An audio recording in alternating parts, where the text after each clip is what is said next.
Anyway, back to the economy. Your bills, including your power bills and mortgage repayments. Joining me is the country's top finance guru, Terry McCrann of the Herald Sun. Terry, thanks for your time. Let me start with the rise in interest rates. Is this, in fact, the interest rate rise we had to have? In a word, yes, Andrew. We should probably had it a few months ago. Let me just pick up where the Treasurer left off. And I thought there was a very strong contrast between what you just showed with the man who would be PM and the man who wants to be PM after the current PM, Josh Frydenberg. I thought, who do you want in charge of your money and in charge of your future? Anthony Albanese, who needs to be protected by his colleagues, or Josh, who showed there in your interview a very cool, calm control and knowledge of the figures and the dynamics that are taking place in the economy. Well, there was an impressive performance from Josh, not just a performance in the acting sense. But yes, and let me also say, to pick up where he left off, we don't need a horror budget. We don't need a horror mini budget after the election, and we will not get a horror mini budget if, in fact, the government is re-elected, or indeed if the other side wins. But to go back to your question, yes, this is the interest rate rise we had to have. Keeping rates at 0 or 0.1%, just not to repeat the elbow mistake, was completely unrealistic going forward, even if the inflation number hadn't come out as high as it did. But clearly, with the inflation number coming out as high as it did, and although a lot of that did come from overseas, a lot of it was also homegrown, as you've suggested, by all that excessive spending and all that excessive stimulation from the very low interest rates. So it started domestically, it's been added to by those global pressures and obviously the war in Ukraine. And so interest rates have to rise to a level which more reflects the level of inflation and to take some of the heat, particularly out of the property market. No, we had to have a rise in interest rates. We didn't need to have quite this rise in inflation. And I'm just wondering, you're saying, well, we don't need a horror budget. You also are accepting that it was in part, only in part, caused by too much government spending.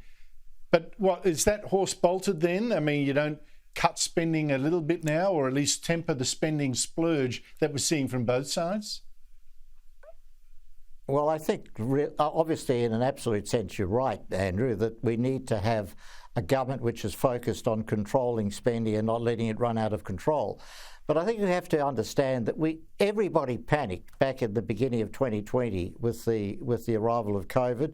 The government panicked, it was too generous with JobKeeper. The Reserve Bank panicked by slashing interest rates and printing money as much as it did. And everybody else panicked with the lockdowns and so on through 2020. The expectation, I think, as the Reserve Bank Governor Philip Lowe today said, we expect tens of thousands of Australians to be dying of COVID. So there was an overreaction at the beginning of all this in 2020. And I think as a general principle, you're right, that we've been too slow to take some of that stimulus back. And that would apply to the government, but it also applies to the Reserve Bank, that it really, these almost zero interest rates were valid in 2020 and through the first half of 2021, but really it became no longer sensible to have them that low. And we just led to this explosion in the property market, which again gets back to that basic issue that young Australians can't get into their first home. And that raises all sorts of negative issues for the economy, but also socially. Well, I thought when that explosion in housing prices happened at last half of last year, that something should have been done right then about interest rates. Terry, one of Australia's richest men, Mark Cannon-Brookes, has just bought 11% of AGL, Australia's biggest energy supplier, and says he wants to use that power he has to shut down its coal-fired power plants earlier, much earlier, including Loy Yang, which produces 1/3 of Victoria's electricity. Here he is today. Last plant is currently scheduled to shut down, I think, in 2045, so about 20 odd years from now. I think that can certainly happen far faster, as we're seeing in other places. The demerger will entrench that timeline. Look, it's his money, but is Mike Cannon-Brookes a danger to our electricity supplies? Well, at least he is putting his money where his mouth is, Andrew. Maybe he should also put his body where he's going to do the most damage. He actually moves to Victoria to live with the consequences of what he proposes. Yes, it would be disastrous if we went down as quickly the path that he wants to go. We can have this whole discussion about coal-fired power and energy and emissions and so on, which we won't get into right now. But he wants to do it. He's not exactly alone in wanting to do it. He just wants to do it a lot faster than the political elite generally. And this is going to be disastrous if we actually go through with it. It's going to send power prices rocketing through the roof. And it will also mean we just won't get power as well. It's bad enough that electricity will be more expensive, as you well appreciate. But in addition to that, there will be times when we will not be able to get power. This is a future of brownouts and blackouts. Yes, I was shocked to read that the new mechanism that the electricity authorities have to save us from blackouts was used for the first time. That is to actually pay business to shut down. We actually pay them to shut down and not use power. I mean, what sort of economy are you going to have if that starts to be common?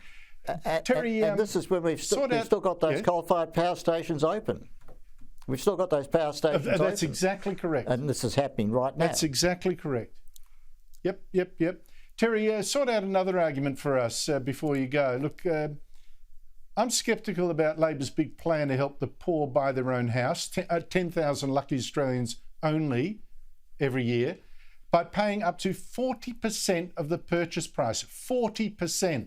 The government then gets its money back when the buyer gets richer and it has to then repay this, or when they sell the house, or when they die and richer people inherit it. I don't know. It's all good, says Labor's Jason Clare. Here he is.